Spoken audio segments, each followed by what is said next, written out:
Well, hello. I'm Kimberly HayDay Muga. And I'm Amanda Day, Hey, guess what? You're listening to the Fundraising HayDay podcast where we cover the how-tos of grants and fundraising and how we can all do a much better job changing the world through philanthropy. And Patreon subscribers can get these episodes early. Oh, y'all, it's 150th episode. Sorry. What?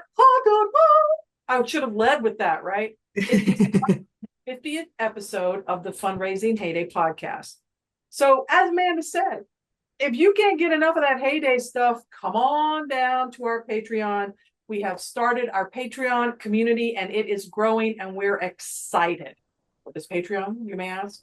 It's a way where you can come in and join the community for free. But if you like the work that we're doing, if you love the fact that we have shared, we don't gatekeep information here. We don't gatekeep access to thought leaders. We don't gatekeep access to our 50 plus years of experience. We put it all out there and we have been doing it since 2018. We do have wonderful sponsors who cover like production costs, right?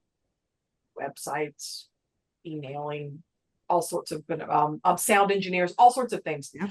But we have been and will continue to give our time to do the research, to find the interviews, to script and record. And you know what? Those cheesy songs just don't sing themselves. They do not. So we have, if you want to support our work and you're able to monetarily, we have ways to give monthly. There are 4 different tiers of Patreon levels that give you access to all sorts of different kinds of things, such as a book club, such as Amanda's wonderfully curated monthly playlists. At the $10 a month level, we've moved our Fundraising HayDay book club over to Patreon so that everyone, regardless of time zone, could participate in a way that makes sense for them. Just give it a go over there and look at it. If you like what we do and you're able to support us, you will help us continue to offer this podcast for free. So to find out more about the Patreon community, head over to patreon.com/fundraising HayDay and check out the options. And actually, you can try the Fundraising HayDay Friends and such level for free for 7 days. So, go up there and see how you've been missing out and how you can rectify that situation.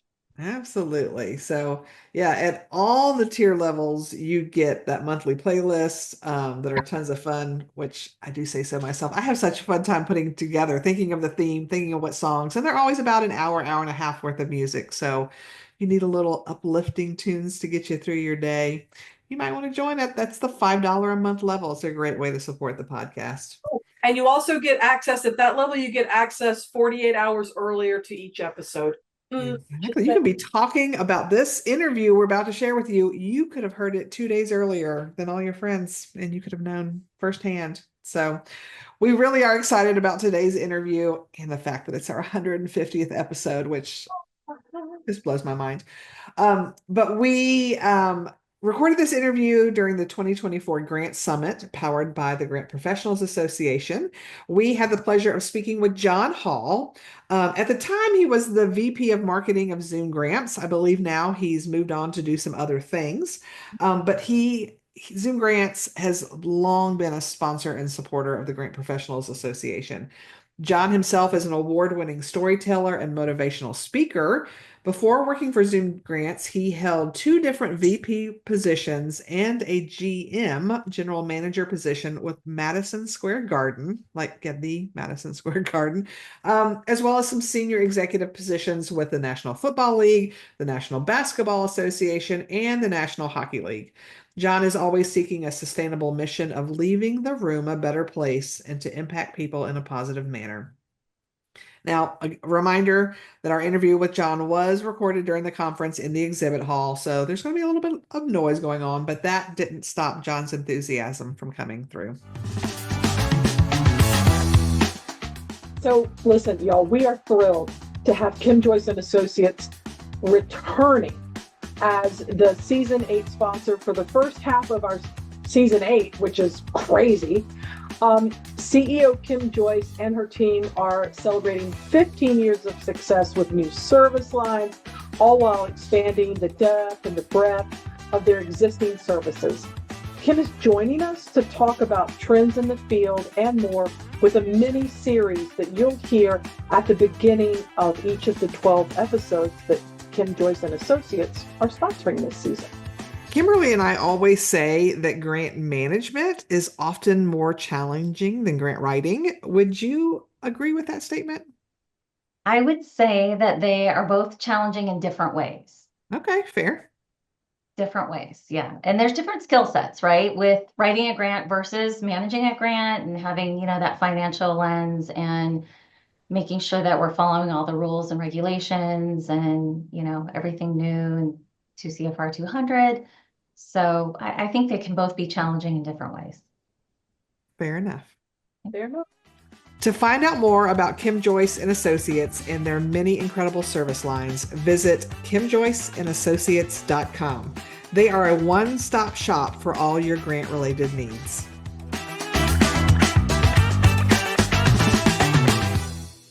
John, thanks so much for joining us today. It's great to be with you guys. Yes, and we're here at Grant Summit, and you might hear some chatter in the background because we just wrapped our first opening session, and folks are still riding where high. Amanda was awarded Yes. Presidential Fellow. I think we need Yes. to cover that. Yeah, that's a separate episode later. I have a think. separate interview Yes. coming up, but thank you. Yes. But yes, So John, big stuff.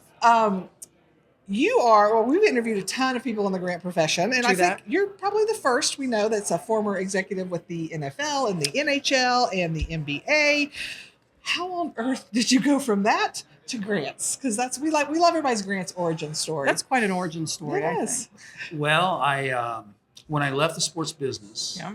I started a marketing consultancy, Okay. and I took on Zoom grants as a client, Okay.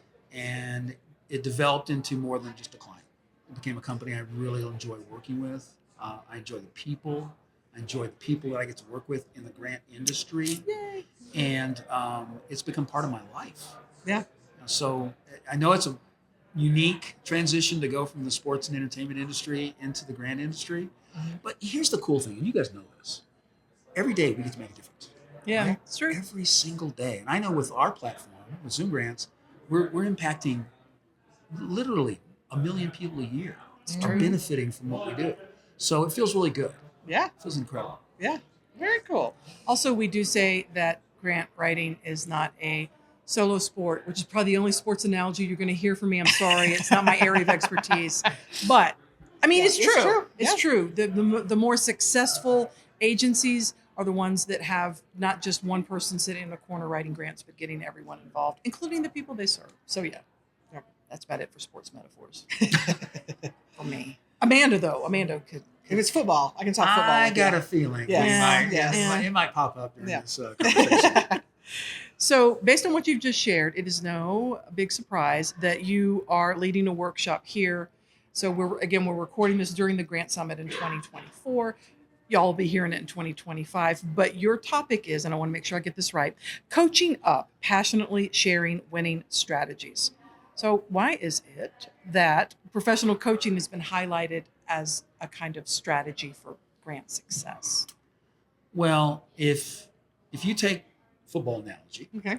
you take the very best football teams, they still go over the fundamentals every day. We can't be encouraged enough on a daily basis to be the very best version of ourselves. I do like gold stars, so I feel yeah. There you go. See?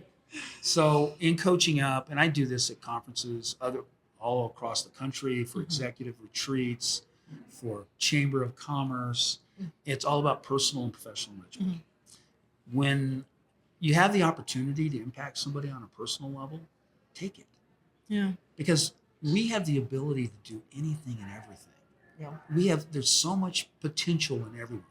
In that presentation, I go over things like collaborative communication, how important it is to be able to communicate, which you guys can relate to since this is what you do. Yep, we do. Connecting with people, which is probably the biggest function, is being able to interact with people. I think we're going to cover that too. Yep. Teamwork, which is very sports oriented.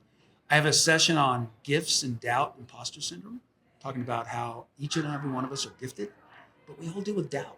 I'm one of the most confident men you'll ever meet in your life, and doubt still creeps into my head, into my heart all the time. There's a session on taking inventory, where we take personal inventory and professional inventory on what we're doing in our lives. There's a session on admiration and your brand, which is what I close with. It's how important, how do we conduct ourselves? You know, when for me, it's really important, and we've known each other a while. Yeah. All of us, we've seen each other all these years. I always want to make sure my brand is perceived in a very positive manner, whether it's the Zoom Grants brand or it's the John Hall brand. Yeah. I talk a lot about gratitude.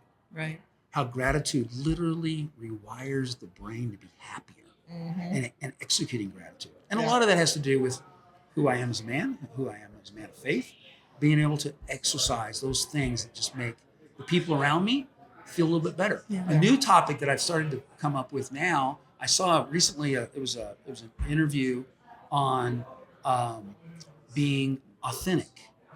The more authentic we are in life, people are more attracted to you. They want to be around you.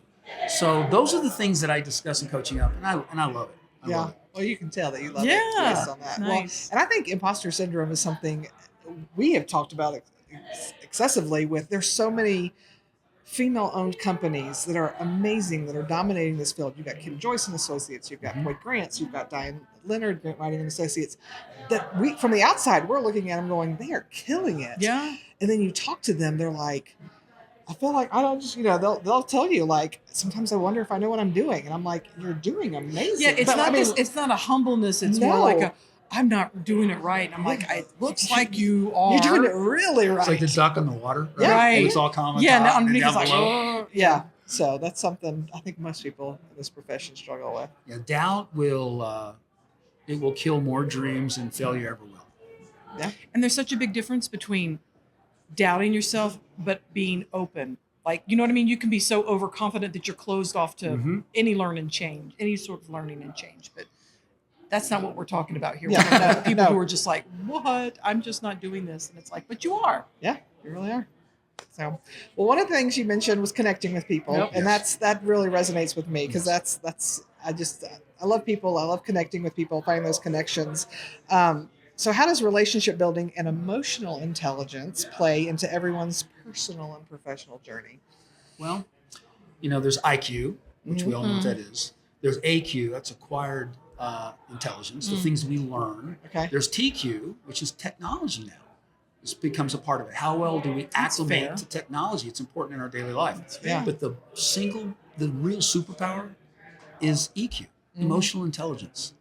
If we can read a room, be able to develop a relationship with someone, allow them to don't answer a question waiting for you to answer the next question.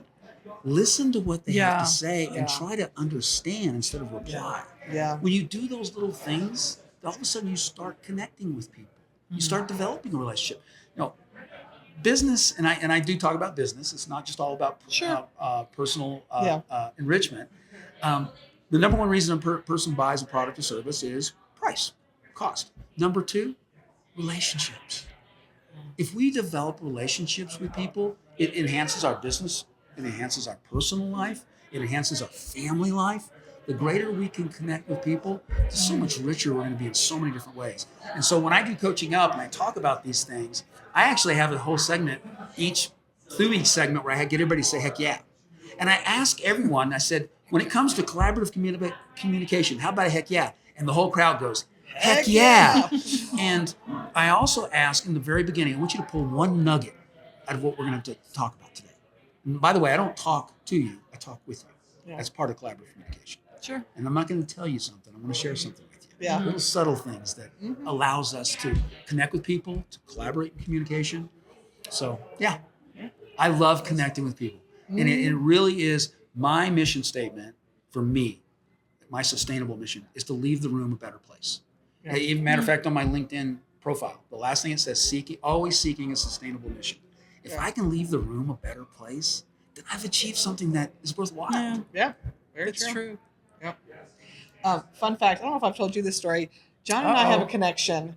My sixth grade, back then elementary school was still sixth Do we need grade. to do the back in time? Back in thing? time. Yep, little Amanda living in Germany. My sixth grade teacher at the on the Army base, Diane Tinkham at the time. When we became Facebook friends, we had one friend in common, and it's Mrs. Tinkham. And I'm like, "What, John? How do you know her?" y'all lived near each other in We lived Colorado in, we for a lived while, in the right? same community. She was very involved in the school, and I was very involved in the school. Uh-huh. Is She, that wild? she was involved in a lot of the philanthropic things in town, and so was I. Yeah. So we got to know each other very well. Yeah.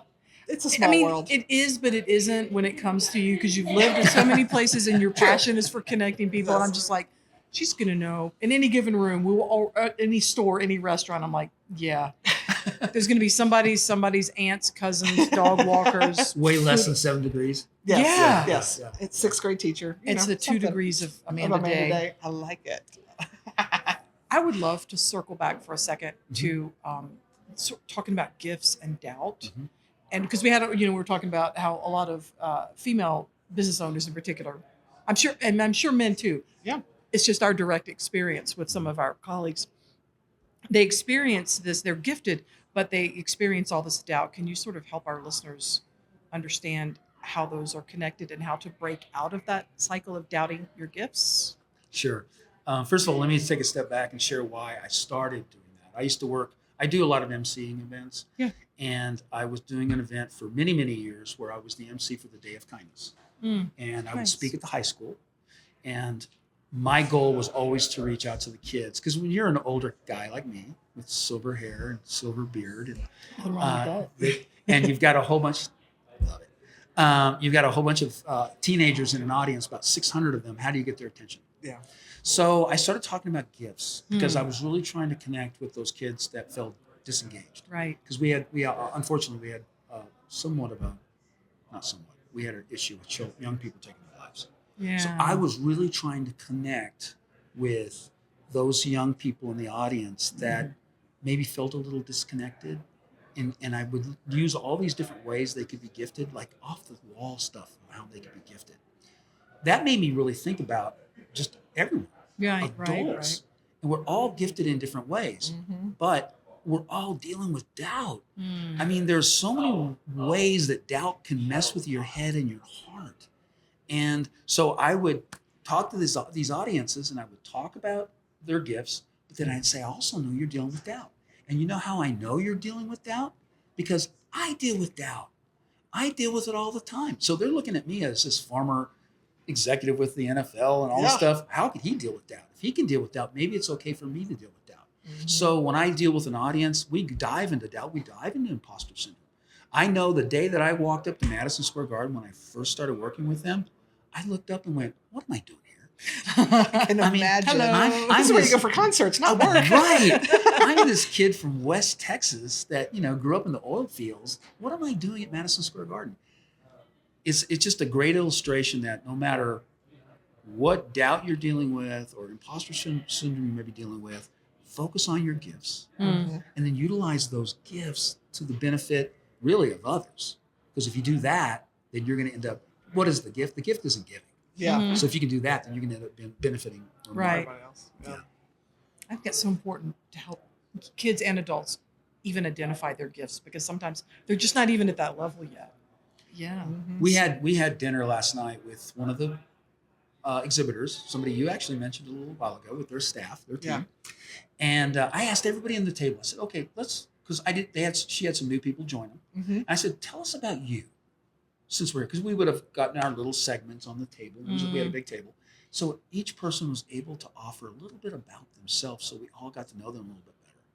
And you can see as they start to talk, kind of what their gifts are.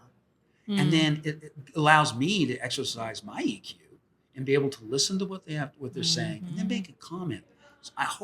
So when we finished that evening, when we Right. left, they felt a little bit better Yeah. about who they were, what they're doing. And doubt's a crusher. Yeah.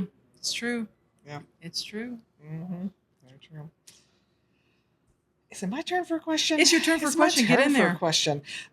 So I love that you have the value of taking inventory as part of your process. And so both to see the roadmap of where you've been and where you're going. What does that look like when you put it into action in life? Like, it's one thing to say, yeah, I take value in stock of what I've done, but how do you do that? I worked with 2 different companies, guys, where I was asked to come in and do two different things. One wanted a sustainability platform for them for their company, and they were a great company, Mhm. best Yeah. to work with. The other was a company that dealt with the travel industry, and they had a safety product. And so I went in before I started to do the presentations with them and to put a strategy together. I had to do inventory, Yeah. find out about who they were and what they did. The first company, they were rock stars. I mean, and as I shared with them everything they did, this was a really confident room of people. Their heads were going back and their chest was going out. And even the most confident person, when you show them the good work they're doing, they feel so much better about themselves. Now, on the other company, they were like this. They wanted me to Closed take off, them yeah. from good to great, the CEO did. Yeah. And they didn't think they were a good company, Mm. let alone thinking they could be a great company. Yeah. And so what I did is I took inventory on the people. And then I shared with them. I said, okay, well, one thing I've noticed about your company, Mary over here, she donates her time for Meals on Wheels. Mm. And Jim over here, he's part of the bookmobile. Right. And I did that back and forth. And all of a sudden, they started Right. seeing each other as human beings. Mm-hmm. And they started feeling better about themselves, which in turn made them feel better about the company. Yeah. Now, I wasn't able to take them to be a great company just based on where they were, but at least we got them to a place where they were good through taking inventory and Yeah. sharing with them the Right. good things that they're doing. Mm-hmm. Now, you can do that with our own personal lives. We could sit down right now and take inventory, just like you get an award today. Yeah. You can take that inventory and go feel good about it. Right. And it's a nice way to be able to look at kind of where we're headed. If we're doing these positive things, then let's replicate that because it's good work there. So the taking inventory thing I do with a lot of different companies and organizations because it's a really good way to have a roadmap of where we need to go, and it also makes them feel a little bit better about the things we're doing now. Yeah. Well, and I love making the connections with like the great people that are working at your company because I've been places where I've really loved my coworkers and it's an amazing place to work, even if maybe it really isn't, but it's Right. an amazing place because you all are excited Right. to be there Yeah. and want to move There's a forward, connection. right? There is. I've also worked some places where it's like, these are not my people. Mhm. Okay, this is not going to work for me. That's true. So, I'm thinking about success stories because Yeah. we heard all the laundry list of all the wonderful things that you've done. yeah. And, but I was wondering if you could share maybe some. It's also making me think about grant reporting, near and dear to folks who are using Zoom grants because they always want to know outcomes. Are there some outcomes or success stories in different ways other than taking inventory that you could share with us about coaching up with other organizations to help people understand, more about how it could work? Sure. Because coaching up has so many variables in it. Right. I mean, all those different topics. Yeah. And then we dig a little deeper into those topics during the Right. presentation. And then for some of these companies, I will take coaching up and not just the hour presentation, which I'll do tomorrow. Sure. I will break each one of those segments into a breakout session. So we will literally sit down with people and explore how we can collaborate in communication, how we can genuinely Mhm. connect with people, how we can exercise greater teamwork and all those Yeah. things. Success stories. Wow. Or maybe just a segment of coaching up, right? Where it's been like, oh, we went with this company and we did segment X and this thing happened. Wow. Put you on the spot. Uh-oh. No, Uh-oh. you know Back to- that's a great question because I'm going to go back to the gratitude.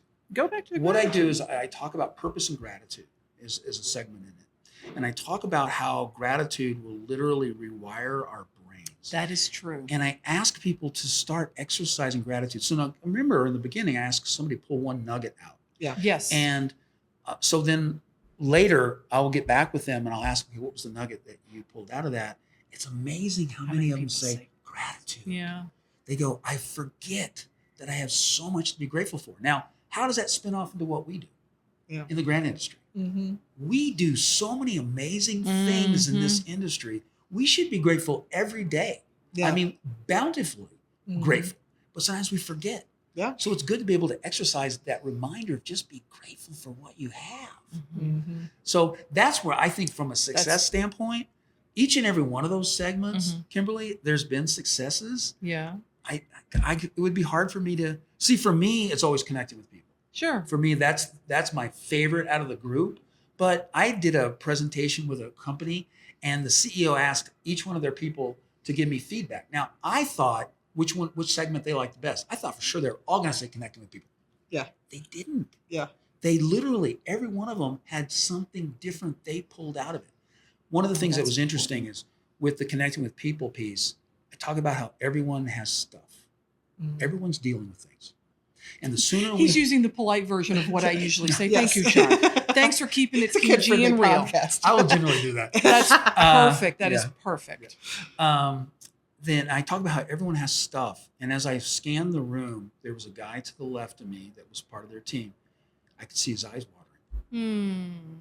And when we finished, they were talking to each one of them, said what moved them. And he goes, you have no idea, when it got to him, what the stuff I'm dealing with right now. So you being able to say that just helped me open up. I said, come here, brother.